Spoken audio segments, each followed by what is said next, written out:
ভারতে আবারও খারাপ হচ্ছে করোনা পরিস্থিতি, লাফিয়ে বাড়ছে সংক্রমণ। বিস্তার ঠেকাতে কাল থেকে নানা কড়াকড়ি পশ্চিমবঙ্গে। দক্ষিণ আফ্রিকার পার্লামেন্ট ভবনে ভয়াবহ আগুন, কয়েক ঘন্টার চেষ্টায় নিয়ন্ত্রণে আনতে পারেনি ফায়ার সার্ভিস। নানা আয়োজনে শীর্ষ কমান্ডার কাশেম সোলাইমানির দ্বিতীয় মৃত্যুবার্ষিকী স্মরণ করছে ইরান। কঠিন প্রতিশোধ নেওয়ার হুমকি তেহরানের নেতাদের।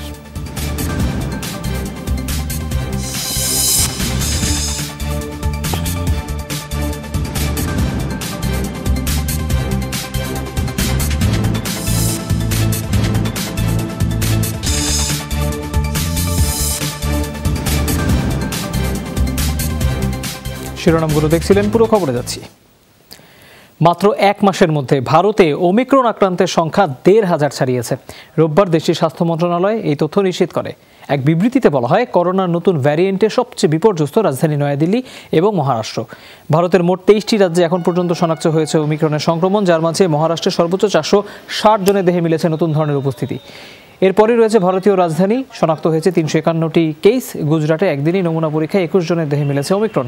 রাজ্যটিতে মোট কেস এখন ১৩৬। তাছাড়া দক্ষিণে ২ রাজ্য কেরালা ও তামিলনাড়ুতে শতাধিক ওমিক্রন আক্রান্ত রোগীর চিকিৎসা চলছে।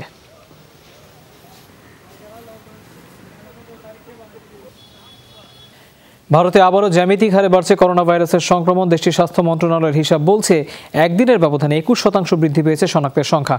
শুধু দিল্লিতেই এ সময় ৫০% পর্যন্ত বেড়েছে বিস্তার, যা গেল ৮ মাসের মধ্যে সর্বোচ্চ।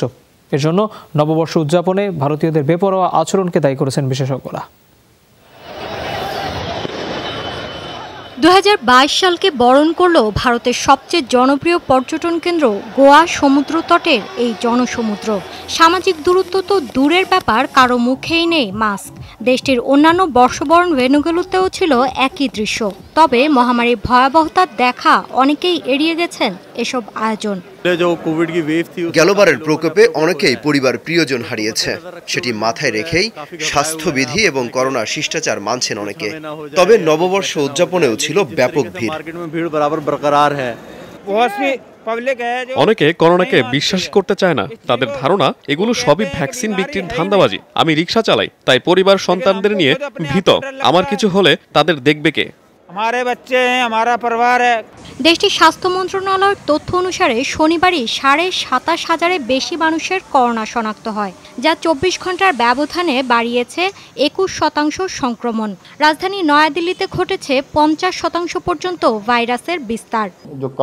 গতকালও নয়াদিল্লিতে ২,৭১৬ জনের দেহে শনাক্ত হলো করোনা। গেল কয়েকদিনের তুলনায় ৩.৬৪% বেড়েছে সংক্রমণের হার। এটি মহামারীর আসন্ন ঢেউয়ের স্পষ্ট ইঙ্গিত। শঙ্কা, নববর্ষের ছুটির পর ভয়াবহ আকার ধারণ করবে পরিস্থিতি। বিশেষজ্ঞদের অভিমত, শুধু ওমিক্রন নয়, মহামারী পরিস্থিতি মোকাবেলায় প্রয়োজন সরকারের কার্যকর এবং শক্ত পদক্ষেপ। নতুবা দিল্লির মতো ভয়াবহতা দেখতে পারে ভারতের বাদবাকি শহর। ওমিক্রন ভ্যারিয়েন্ট মোকাবেলায় যথেষ্ট সতর্কতা ও মনোযোগ দেওয়া হচ্ছে। করোনার নতুন ধরন প্রতিরোধে বাড়ানো হয়েছে টিকাদান কর্মসূচি আর নমুনা পরীক্ষা। তবে কোভিড-১৯ মোকাবেলায় এখনো পিছিয়ে ভারত। করোনা ভাইরাসে ভারতে মোট প্রাণহানি ৪,৮২,০০০-এর কাছাকাছি। এখন পর্যন্ত দেশটিতে শনাক্ত ৩,৪৮,০০,০০০-এর বেশি সংক্রমণ। মৌলি ইসলাম, যমুনা নিউজ। সংক্রমণ বাড়ায় করোনা পরিস্থিতি নিয়ন্ত্রণে আবারও বিধিনিষেধ আরোপ করেছে পশ্চিমবঙ্গ। কাল থেকে রাজ্যটিতে অর্ধেক যাত্রী নিয়ে ট্রেন চলবে, বন্ধ থাকবে জিম ও পার্লার। এই বিষয়ে বিস্তারিত জানতে চাই, কলকাতা থেকে যুক্ত হচ্ছেন আমাদের সহকর্মী সুকান্ত চট্টোপাধ্যায়। সুকান্ত, আমরা বেশ কিছু সিদ্ধান্তের কথা এরই মধ্যে জানতে পারলাম। সুকান্ত, আপনি নিশ্চয়ই আমাকে শুনতে পাচ্ছেন। বেশ কিছু বিধিনিষেধের কথা আমরা জানতে পারলাম। এর ভিতরে আর কি কি ব্যবস্থা নেওয়া হয়েছে, আর মানুষ আসলে মানছে কিনা এই বিধিনিষেধ? দেখুন, এই উৎসব মুখর যে 25শে ডিসেম্বর থেকে শুরু হয়েছে বড়দিন, এবং এই জানুয়ারি মাসটা, পুরো মাসটা কিন্তু উৎসব মুখর। এর সঙ্গে রয়েছে নির্বাচন, অর্থাৎ পশ্চিমবঙ্গের যেমন 4টে কর্পোরেশনের নির্বাচন রয়েছে, তেমন রাজ্যে, অন্যান্য রাজ্যে যেমন উত্তরপ্রদেশ এবং গুজরাট, সেখানে গোয়া, সেখানেও কিন্তু নির্বাচন রয়েছে। স্বাভাবিকভাবে এই যে জনসমাগমের ফলেই কিন্তু এই করোনা সংক্রমণ বৃদ্ধি পেয়েছে, এটা কিন্তু পরিষ্কার। কিন্তু এই যে জনসমাগমে লাগাম টানার ক্ষেত্রে কিন্তু একদিকে কেন্দ্রীয় সরকার, অন্যদিকে রাজ্য সরকার, এরা কিন্তু কোনো সময় অগ্রাধিকার দেয়নি যে এই সমাগমটাকে আপাতত যতক্ষণ পর্যন্ত 100% ভ্যাকসিন দেওয়া না হচ্ছে ততক্ষণ পর্যন্ত এটা বন্ধ থাকার ক্ষেত্রে। এখন নতুন করে পশ্চিমবঙ্গ সরকার যে নিয়ম চালু করেছে আগামী কাল থেকে তা লাগু হবে এবং রাত 10টা থেকে পরের দিন ভোর 5টা পর্যন্ত কিন্তু নাইট কারফিউ থাকবে, অর্থাৎ রাতে কেউ বেরোতে পারবে না এমনই নির্দেশিকা। এছাড়াও লোকাল ট্রেন চলার ক্ষেত্রে কিন্তু সন্ধ্যে 7টা পর্যন্ত, তারপরে কিন্তু পশ্চিমবঙ্গের সমস্ত লোকাল ট্রেন বন্ধ থাকবে এমনটাই কিন্তু নির্দেশিকা জারি করেছে পশ্চিমবঙ্গের যে রাজ্য সরকারের সদর কার্যালয় নবান্ন সেখান থেকে। পাশাপাশি যে সুইমিং পুল থেকে শুরু করে স্পা এই ধরনের অর্থাৎ সেলুন এইসব জিনিস কিন্তু বন্ধ থাকবে। সেই খবর আমরা এরই মধ্যে সুকান্ত জানিয়েছি দর্শকদেরকে। তার মানে কিছুদিন আগেও যেসব কড়াকড়ি আরোপ করা ছিল সেগুলো আবারও কিন্তু বাড়ছে। সুকান্ত, ধন্যবাদ আপনাকে, আপনি বেশ কিছু তথ্য জানালেন। বিরল প্রাকৃতিক দুর্যোগের কবলে যুক্তরাষ্ট্রের কলোরাডো অঙ্গরাজ্য, একই সাথে ভয়াবহ দাবানল এবং তুষারপাত সেখানে হচ্ছে। 2 দিনের আগুনে পুড়ে গেছে হাজারের বেশি বসতবাড়ি, নিরাপদে সরিয়ে নেওয়া হয়েছে কয়েক হাজার বাসিন্দাকে। এখনও হতাহতের কোনো খবর মেলেনি, তবে নিখোঁজ রয়েছে 3 জন। প্রশাসনের উদ্যোগে চলছে উদ্ধার অভিযান।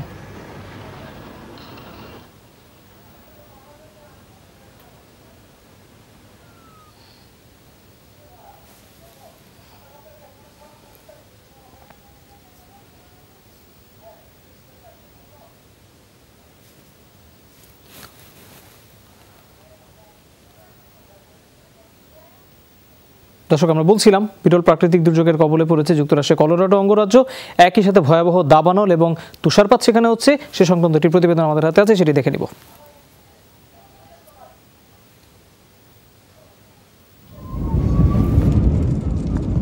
দাবানলের লেলিহান শিখায় পুড়ে ছাই হয়ে গেছে হাজার হাজার একর এলাকা।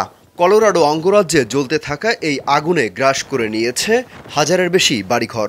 প্রাণ বাঁচাতে যেভাবে পারছেন ছুটছেন নিরাপদ আশ্রয়ের খোঁজে। একই সাথে তীব্র তুষারপাত হচ্ছে অঞ্চলটিতে।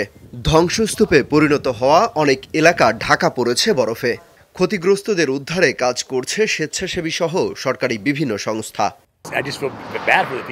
গেল 24 বছর ধরে এই বাড়িটিতে বসবাস করছি। কখনো ভাবিনি এমন পরিস্থিতির মধ্যে পড়তে হবে। কোনোভাবেই এলাকা ছেড়ে থাকতে পারবো না। আশা করছি দ্রুতই নিভে যাবে আগুন, স্বাভাবিক হয়ে যাবে পরিস্থিতি। পরিস্থিতি খুবই ভয়ঙ্কর। একসাথে দাবানল আর তুষারপাত কখনো দেখিনি, তবে আরো তুষার পড়লে নিশ্চয়ই আগুন কমে যাবে। সবচেয়ে বেশি ক্ষতিগ্রস্ত বোল্ডার কাউন্টি। তীব্র তুষারপাতে বন্ধ হয়ে গেছে সড়কের যান চলাচল। এতে ব্যাহত হচ্ছে উদ্ধার অভিযান ও সহায়তা প্রদান। শীত মৌসুমে কিভাবে দাবানলের সূত্রপাত তা এখনও জানাতে পারেনি প্রশাসন। কতগুলো এলাকা বিদ্যুৎ বিচ্ছিন্ন সেটা এখনো নিশ্চিত হওয়া যায়নি। কিছু জায়গায় টেলিফোনের লাইনও নষ্ট হয়ে গেছে। সংযোগ ফেরাতে কাজ চলছে। এই সময়ে কিভাবে আগুনের সূত্রপাত হলো তা জানতে তদন্ত চলছে। যত দ্রুত সম্ভব পরিস্থিতি স্বাভাবিক করার চেষ্টা করছে। মার্কিন আবহাওয়া বিভাগ বলছে রাজ্যটিতে বৃহস্পতিবার বাতাসের গতিবেগ ছিল ঘন্টায় 169 কিলোমিটার। ফলে দ্রুত ছড়িয়েছে আগুন। টানা তুষারপাতে কিছুটা নিয়ন্ত্রণে দাবানল। আগুনের তীব্রতা কমায় অনেকে ফিরতে শুরু করেছে নিজ ভিটায়। অমিত হাসান রবিন, যমুনা নিউজ। ভয়াবহ অগ্নিকাণ্ডের ঘটনা ঘটেছে দক্ষিণ আফ্রিকার পার্লামেন্ট ভবনে। কয়েক ঘন্টা চেষ্টার পর আগুন পুরোপুরি নিয়ন্ত্রণে আনতে পারেনি ফায়ার সার্ভিস। কেপটাউন শহরে কয়েক মাইল দূর থেকেও দেখা যাচ্ছে ধোঁয়া। ধসে পড়েছে ছাদের এক অংশ, দেয়ালে তৈরি হয়েছে বড় বড় ফাটল। প্রত্যক্ষদর্শীরা জানান স্থানীয় সময় ভোরের দিকে আগুন লাগে। পার্লামেন্টের সাথে লাগোয়া সরকারি কার্যালয় ভবনের 3য় তলায় সূত্রপাত হয়। সেখান থেকে ছড়িয়ে পড়ে পার্লামেন্টের মূল অংশে। শুরুতে ফায়ার অ্যালার্ম বাজেনি বলে জানিয়েছেন প্রত্যক্ষদর্শীরা। খবর পেয়ে ফায়ার সার্ভিস কর্মীরা পৌঁছানোর পর সংকেত বাজে। ভবনের ভিতরে কেউ ছিল কিনা সেটি এখনও নিশ্চিত নয়। দক্ষিণ আফ্রিকার ঐতিহ্যবাহী পার্লামেন্ট ভবনটির মূল অংশ উদ্বোধন করা হয় 1884 সালে। এটি নিরাপত্তার দায়িত্ব পালন করে কেপটাউনের মেয়রাল কমিটি।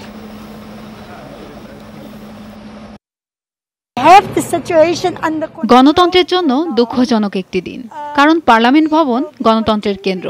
কিভাবে আগুন ছড়িয়েছে এখনই বলা যাচ্ছে না। পুলিশ তদন্ত শুরু করেছে। জরুরি বিভাগের কর্মীরা এখানে উপস্থিত আছেন। সবাই মিলে কাজ করছে। আবারও গৃহবন্দী হলেন কাশ্মীরের সাবেক ৩ মুখ্যমন্ত্রী। নববর্ষের প্রথম দিন শ্রীনগরে তাদের বাড়ির সামনে অবস্থান নেয় পুলিশ, তালা ঝোলানো হয় গেটে। গৃহবন্দিত্বের শিকার জ্যেষ্ঠ নেতা ফারুক আবদুল্লাহ, ন্যাশনাল কনফারেন্সের ভাইস প্রেসিডেন্ট ওমর আবদুল্লাহ এবং পিডিপি প্রধান মেহবুবা মুফতি এই তালিকায় রয়েছেন। বিধানসভা আসন পুনর্বিন্যাসের দাবিতে রাজনীতিকরা যেন শান্তিপূর্ণ অবস্থানে ধর্মঘট বসতে না পারেন, সেটি বানচাল করতেই এমন উদ্যোগ। শনিবার প্রতিবাদ কর্মসূচির আয়োজন করেছিল উপত্যকার 5 দলীয় জোট গুপকার অ্যালায়েন্স। জানানো হয়, শান্তিপূর্ণভাবে ডিলিমিটেশন বা সীমা নির্ধারণী কমিশনের প্রস্তাবের বিরুদ্ধে প্রতিবাদ হবে। গেল ডিসেম্বরে এই কমিশন সুপারিশ করেছিল কেন্দ্রশাসিত অঞ্চলে বিধানসভার মোট আসন বাড়িয়ে 90 করা হবে, যার মধ্যে জম্মুতে 6টি এবং কাশ্মীর অঞ্চলে বাড়বে 1টি আসন। কাশ্মীরের রাজনীতিকদের অভিযোগ, সরকার গঠনে বিজেপিকে বাড়তি সুবিধা দিতেই এমন পদক্ষেপ। যে কোনো মূল্যে নেওয়া হবে জেনারেল কাশেম সোলাইমানির হত্যার প্রতিশোধ। তার দ্বিতীয় মৃত্যুবার্ষিকীতে যুক্তরাষ্ট্রের প্রতি এমন হুঁশিয়ারি দিল ইরান। শনিবার রাজধানী তেহরানে ছিল সোলাইমানির স্মরণে রেভলিউশনারি গার্ড IRGCর আয়োজন। সেখানে কমান্ডার আমির আলী হুঁশিয়ারি দেন, যুক্তরাষ্ট্রের সব অপতৎপরতা ধ্বংস করা হবে। 2020 সালে 3 জানুয়ারি বাগদাদ বিমানবন্দরে ড্রোন হামলা চালানো হয় কুদস ফোর্সের প্রধানকে বহনকারী গাড়ি বহরে। তার সাথে ছিলেন ইরাকি সেনা কমান্ডার আবু মাহাদি আল মুহান্দিস। সে সময় পেন্টাগন জানায়, ইরানের ভবিষ্যৎ হামলা ঠেকাতেই এমন অভিযান। অঞ্চলটিতে কর্মরত মার্কিন বাহিনীর উপর বিভিন্ন সময়ে চালানো হামলার জন্য সোলাইমানিকে দায়ী করে যুক্তরাষ্ট্র। 2019 সালে সন্ত্রাসী তালিকাভুক্ত করা হয় IRGCকে। যুক্তরাষ্ট্রের মূল লক্ষ্যই হলো ইরানের ভাবমূর্তি নষ্ট করা। শুধু রাজনৈতিকভাবে আমাদের নিচু প্রমাণ করাই দেশটির হীন উদ্দেশ্য। মার্কিন প্রশাসন দায়ী, যে কোনো মূল্যে আমরা নিব এই ন্যাক্কারজনক ঘটনার প্রতিশোধ। এদিকে জেনারেল কাশেম সোলাইমানি এবং আবু মাহাদির দ্বিতীয় মৃত্যুবার্ষিকীতে জোরালো বিক্ষোভ হলো ইরাকে। শনিবার রাজধানী বাগদাদের আন্দোলন কর্মসূচিতে অংশ নেন হাজারো মানুষ। স্পর্শকাতর কূটনৈতিক এলাকায় গ্রিন জোনের সামনে তারা অবস্থান নেয়। মার্কিন বিরোধী নানা স্লোগান দেন আন্দোলনকারীরা। অগ্নিসংযোগ করা হয় যুক্তরাষ্ট্র ও ইসরায়েলের পতাকায়। দেশটি থেকে সব বিদেশি সেনা প্রত্যাহারের জোরালো দাবি তোলেন ক্ষুব্ধ ইরাকিরা। জানান, পূর্ণ স্বাধীনতা এবং সার্বভৌমত্বের জন্য নেটো বাহিনীর অপসারণ জরুরি।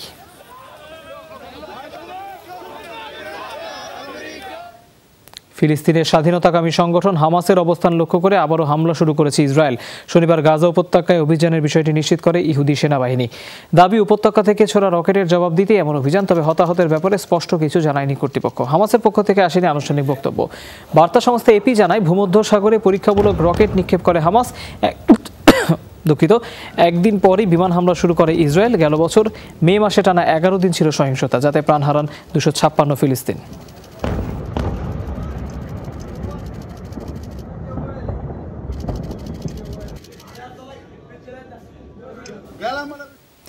মহামারী এবং বৈরী আবহাওয়ার কারণে গেল 24 ঘন্টায় শুধু যুক্তরাষ্ট্রে 2500-এর বেশি ফ্লাইট বাতিল হয়েছে। শনিবার বিশ্বজুড়ে বাতিল হয় 4500 ফ্লাইট। কর্মীদের কোয়ারেন্টাইনের কারণেই এমন সংকট, সাথে যোগ হয়েছে প্রবল তুষারপাত। ফলে বাতিল হচ্ছে বহু ফ্লাইট। এদিন শিকাগো ও মিডওয়ে বিমানবন্দরে 1000-এর বেশি ফ্লাইট বাতিল হয়। এছাড়া 10,000-এর মতো ফ্লাইট ছেড়েছে দেরিতে, তাতে চরম দুর্ভোগে পড়েন যাত্রীরা। তীব্র ঠান্ডায় এয়ারপোর্টে কাটান ঘন্টার পর ঘন্টা।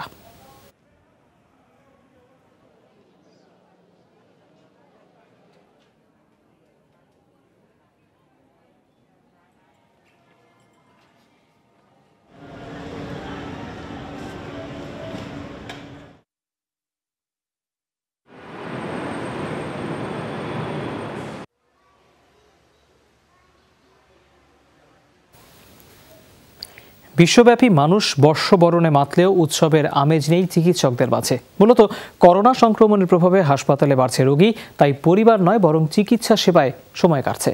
কঠিন পরিস্থিতিতে দাঁড়িয়েও রোগীদের সুস্থতা আর মহামারীহীন পৃথিবীর প্রত্যাশা তাদের। বর্ষবরণের আনন্দে উৎসবমুখর গোটা বিশ্ব। একই সময়ে হাসপাতালে বসে অনেকটা নিষ্প্রাণ আয়োজনে মেতেছেন ফ্রান্সের লাতিমনে হাসপাতালের চিকিৎসকরা। কেবল ফ্রান্স নয়, এ চিত্র পশ্চিমা বেশিরভাগ দেশের। উৎসবের মৌসুমে পরিবারের সাথে ছুটি কাটানো দূরে থাক, রাত দিন এক করে দিচ্ছেন রোগীদের সেবা।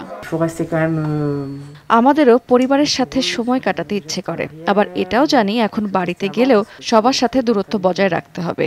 আমরা আক্রান্ত হলে কাউকে সেবা দিতে পারবো না, দায়বদ্ধতা থেকেই যায়। তাই হাসপাতালে কিছুটা সময় আনন্দ করে কাটাচ্ছি। পশ্চিমা দেশগুলোতে আবারও হানা দিয়েছে করোনা। অমিক্রন ভ্যারিয়েন্টের প্রভাবে আশঙ্কাজনক হারে বাড়ছে সংক্রমণ। এমন পরিস্থিতিতে হাসপাতালে আবারও কঠিন চ্যালেঞ্জের মুখে চিকিৎসকরা।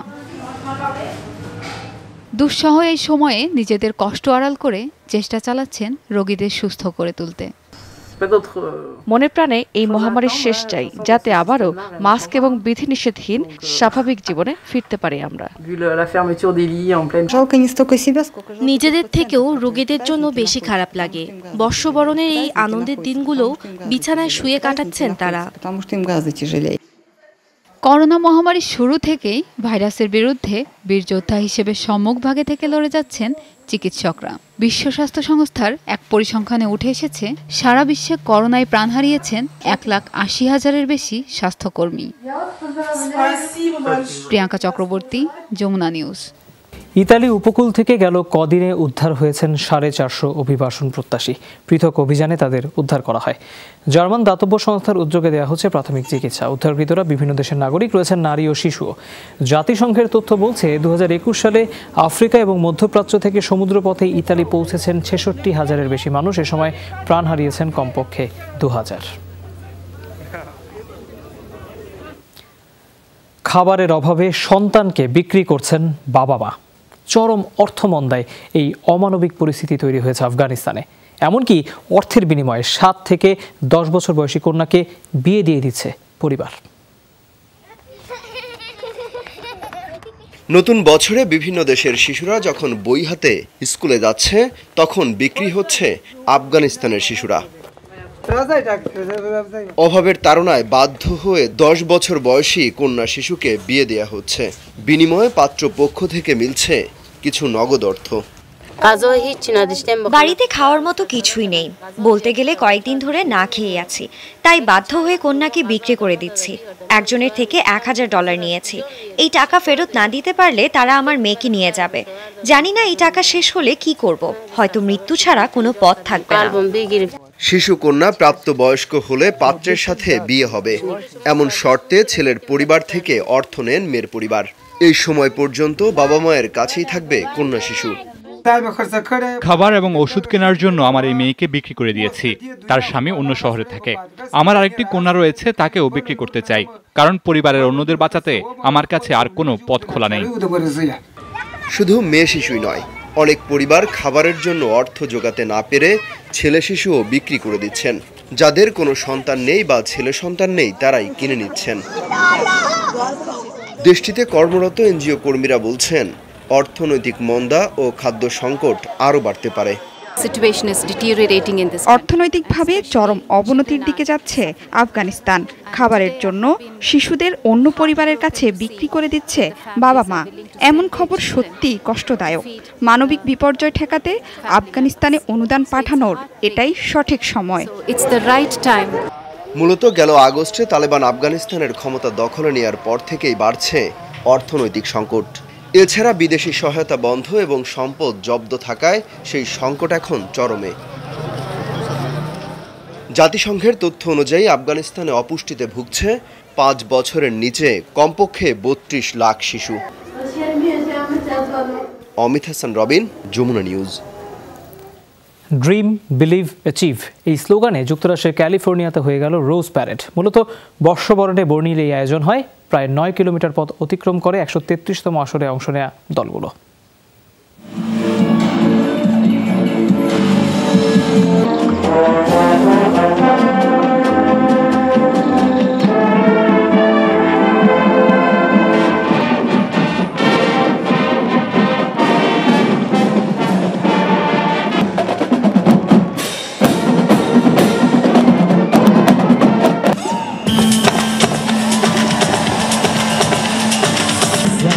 We are much more as you ever feel like expect just the same.